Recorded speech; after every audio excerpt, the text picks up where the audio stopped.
Welcome back to the Garifuna Experience podcast. I'm your host, José Francisco Ávila.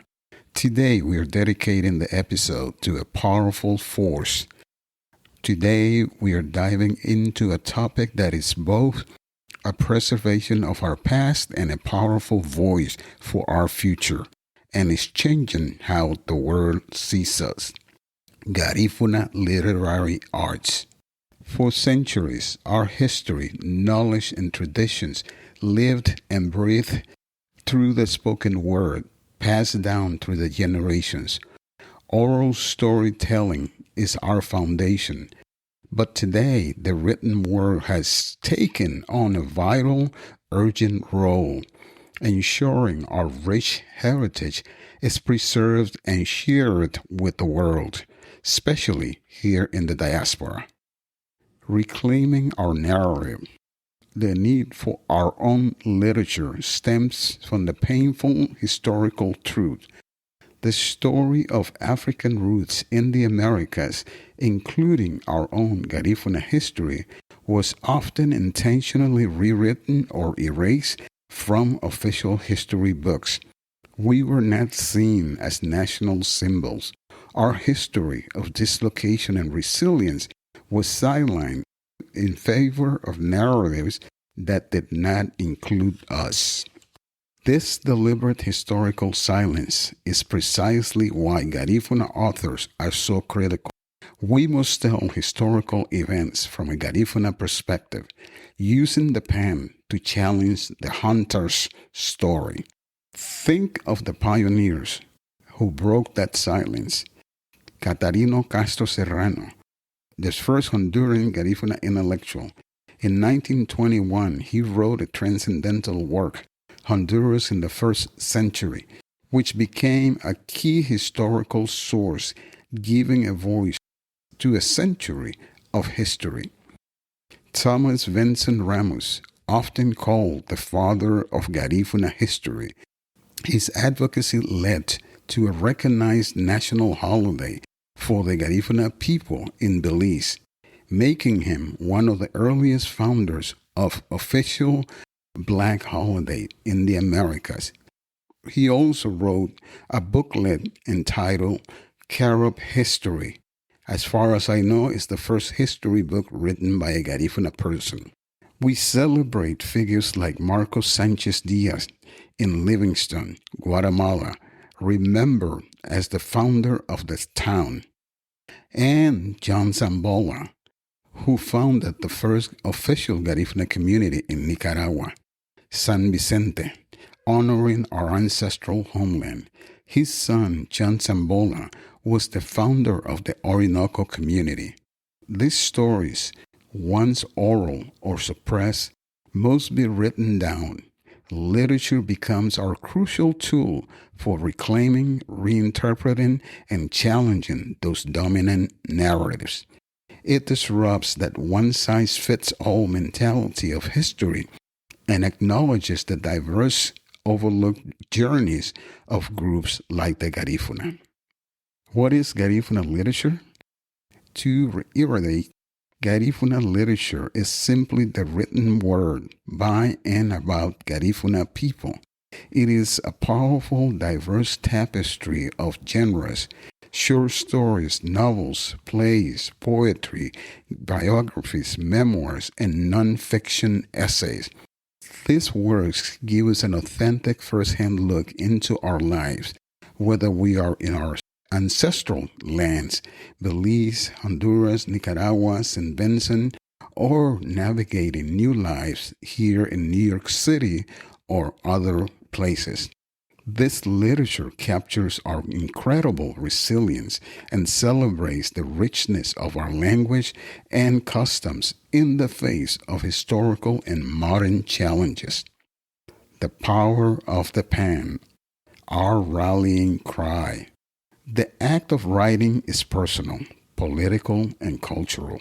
For me, my advocacy work, which began in 1988, led me to an African proverb. As long as the hunter writes the books, the lion will always be the victim. That proverb reinforced the classic truth that the pen is mightier than the sword. It inspired my call in 1997 during the Garifuna Bicentennial when I said, "We must write the next chapters of our history because the previous chapters were written by others." The power of the pen helps us reclaim our culture and language, provide an authentic Garifuna voice, and educate everyone about our contemporary issues. It's a form of personal and community healing, allowing us to process our shared history and find role models in our own history. Spotlight on Garifuna voices. The world of Garifuna literature is booming. We have essential work like my own book, Pan Garifuna Afro-Latino Power of Pride, my quest for racial, ancestral, ethnic, and cultural identity, which explores my own search for identity. Other most reads include Tomás Alberto Ávila's historical work, Black Caribs, Garifuna St. Vincent Exiled People, Francis Peter Palacios, Garifuna Mother Tongue, and over 50 famous Garinagu, over 500 words, sayings, commands, and emotions. Joseph O. Palacios, the Garifuna, a nation across borders, offers deep sociological insights. My spiritual journey, a symbiotic relationship with my ancestors by Garifuna Duchess, The People's Garifuna Dictionary by E. Roy Cayetano, Learn Garifuna Now, easy-to-read vocabulary and phrases to help you learn basic conversational skills in Garifuna by Luz Solis, and Garifuna, the Culture and Its People by Isidra Savio. These books, along with many others, are available on platforms like Amazon and are essential reading for anyone interested in our culture. They cover everything from the historical figures of José Chatouillet to deep dives into our DNA and our spiritual journeys. A call to create and engage. Here at the Garifuna Experience podcast, we are committed to supporting and nurturing this literary movement. We want to promote the creation, publication, and appreciation of Garifuna writing. We encourage writers to use their creativity to engage a wide audience and to tell the stories that need to be told. So, whether you are a seasoned writer or someone with a story inside you just waiting to get out, we encourage you to put pen to paper. Your voice is important. Your story is part of our collective heritage. And that wraps up another illuminating episode of the Garifuna Experience podcast. Today, we journeyed into Garifuna literature. Simply put, it's the written word by and about the Garifuna people.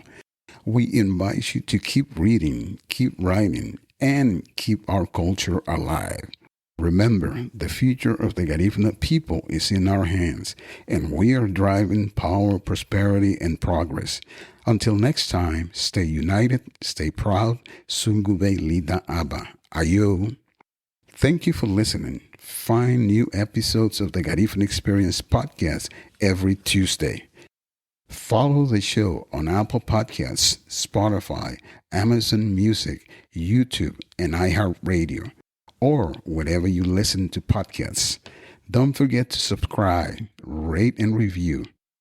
Your support helps us share our vital Garifuna experience with more people around the world.